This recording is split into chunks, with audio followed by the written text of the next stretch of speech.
Hi hello psychology topic గురించి చూద్దాం. ఈరోజు శిశు వికాసం, డెవలప్మెంట్ ఆఫ్ చైల్డ్, పెరుగుదల, వికాసం, పరిపక్వత అనే 3 టాపిక్స్ గురించి చూద్దాం. పెరుగుదల అంటే బాహ్య పెరుగుదల, అంతర్గత పెరుగుదల అని 2 రకాలుగా ఉంటుంది. అంతర్గతంగా మరియు బహిర్గతంగా జరిగే అవయవాల అభివృద్ధిని పెరుగుదల అంటారు. అంటే బాడీ లోపల మరియు బయట మానవ శరీరంలో జరిగే పరిమాణాత్మక మార్పులే పెరుగుదల అంటారు. పెరుగుదల బహిర్గతంగా, అంతర్గతంగా జరుగుతుంది. పెరుగుదల అనేది కేవలం పరిమాణాత్మకమైనది, గుణాత్మకమైనది కాదు. ఫర్ ఎగ్జాంపుల్ ఎత్తు పెరగడం, బరువు పెరగడం లాంటివి. వికాసం, గుణాత్మక మార్పులని వికాసం అంటారు. వ్యక్తి యొక్క శారీరక మార్పుని ఆ యొక్క మానసిక, సాంఘిక, నైతిక, ఉద్వేగ లక్షణాల్లో కనిపించే అనుభవపూర్వక మార్పులు వికాసం అంటారు. గుణాత్మక మార్పులనగా వ్యక్తి యొక్క మానసిక, సాంఘిక, నైతిక, ఉద్వేగ లక్షణాల్లో సంభావ్యత పెంచుకోవడం. ఫర్ ఎగ్జాంపుల్ వయసు, అనుభవం పెరిగే కొలది వ్యక్తి ప్రజ్ఞ, సృజనాత్మకతలో, ఆలోచనలు, సాంఘికరణలు, నీతి నియమాలు అనుసరించడంలో, ఉద్వేగాన్ని ప్రదర్శించడంలో ఎంతో అభివృద్ధి కనిపిస్తుంటుంది. దీన్ని వికాసం అనవచ్చు. అయితే పరిమాణాత్మకమైన మార్పులు జరగకుండా గుణాత్మకమైన మార్పులు సంభవించవు. కాబట్టి పెరుగుదలను వికాసంలో ఒక భాగంగా పరిగణించవచ్చు. వికాసం పరిమాణాత్మక మార్పులను సూచిస్తుంది. మానవ వికాసం ఇప్పుడు అతని పరిపక్వత, అభ్యసన, అనుభవాలతో ముడిపడి ఉంటుంది. వికాసం ఈక్వాలిటీ ఆఫ్ పరిపక్వత అంటే అభ్యసనం. అండర్సన్ ప్రకారం ఆకలి ప్రకారాలను సమైక్యం చేసి విశదపరిచే ప్రక్రియ వికాసం. క్రెయిగ్ ప్రకారం సంరచన, ఆలోచనలో, ప్రవర్తనలో మార్పు రావడమే వికాసం. విధానాల పరిణతి, అనుభవాల ఫలితంగా క్రమ పద్ధతులకు సంబంధించిన అభివృద్ధికరమైన మార్పులు క్రమ వికాసం. వికాసంకు ఉదాహరణ క్రమశిక్షణ పడిపోవడం, పెద్దలను గౌరవించడం, అమూర్త విషయాలను ఆలోచించగలగడం. వికాసం అనేది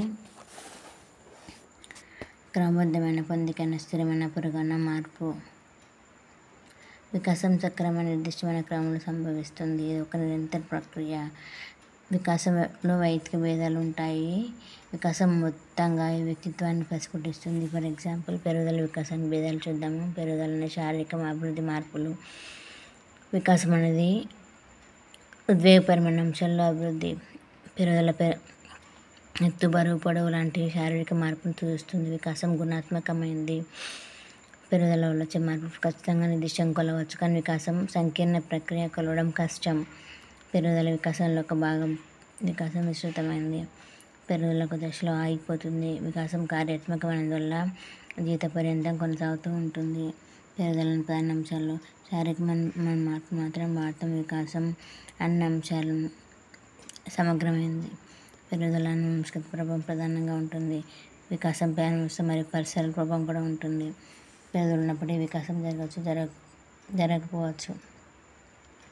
పెరుగుదల లేకపోయినప్పటికీ వికాసం జరగవచ్చు. పెరుగుదల భౌతికంగా గుర్తించవచ్చు. వికాసం అంతర్గతంగా జరుగుతుంది. దీని ఫలితాలు కనిపిస్తాయి. పెరుగుదల సంకుచిత, సంక్షిప్త, నిర్దిష్ట భావన. వికాసం సమగ్ర, విస్తీర్ణ భావన. పరిపక్వత గురించి చూద్దాము. పరిపక్వత అంటే జన్మతః ప్రతి వ్యక్తిలో సహశక్తులు ఎలాంటి అనుభవం, శిక్షణ అవసరం లేకుండానే వయసుకు అనుగుణంగా క్రమంగా వికసించడాన్ని పరిపక్వత. పరిపక్వత అంటే ఏం లేదండి, వయసుకు అనుగుణంగా వికసించడాన్ని పరిపక్వత అంటారు. అభ్యసనం యొక్క ప్రమేయం లేకుండా శిశువులో సంభవించే సహసిద్ధమైన శారీరక, గుణాత్మక వికాసం. పరిసరాల్లో కొన్ని మార్పులు ఎప్పటికీ క్రమ పద్ధతిలో జరిగే అభివృద్ధి పరిపక్వత. మెకన్లీ ప్రకారం క్రమ పద్ధతిలో జరిగే అభివృద్ధి. మెకన్లీ ప్రకారం పరిపక్వత జీవి యొక్క జీవితకాలంలో జన్యువుల యొక్క ప్రభావంతో, జన్యు ప్రభావాల సంకలనం. ఎక్సెల్ జన్యు పటిష్టత. క్రెయిగ్ కారణంగా పరిపక్వత అనేది ఎలాంటి శిక్షణ అవసరం లేకుండా సహజంగా, అంతర్గతంగా, గుంభనంగా జరిగే గుణాత్మక ప్రక్రియ. పరిపక్వత బాహ్య కారణాలతో సంబంధం లేకుండా జరిగే ప్రక్రియ. తగిన శారీరక పరిణతి లేకపోయినా శారీరక నైపుణ్యం నేర్పించలేము. తగిన మానసిక పరిణతి లేని అమూర్త విషయాలు బోధించలేము. పరిపక్వత అనేది సామర్థ్యాల సహజ వివర్తన, జైవికమైనది. శిక్షణ అవసరం లేని అంతర్గత అభివృద్ధి. స్వీయ ప్రక్రియనే కానీ ఆర్జిత ప్రక్రియ కాదు. అభ్యసన ప్రమేయం లేకుండా జరిగే ప్రక్రియ. జీవి పెరుగుదల, వికాసాలను ప్రాథమిక కారణం. పుట్టిన పిల్లవాడి శైశవ దశ పూర్తయినది 1.5 రెట్లు పెరగడం అనేది పెరుగుదల. 6 నెలల కల్లా కూర్చోగలగడం అనేది పరిపక్వత అయితే 1 సంవత్సరం నిండేసరికి కనిపించని వస్తువులను వెతికి పెట్టుకోవడం వికాసం అవుతుంది.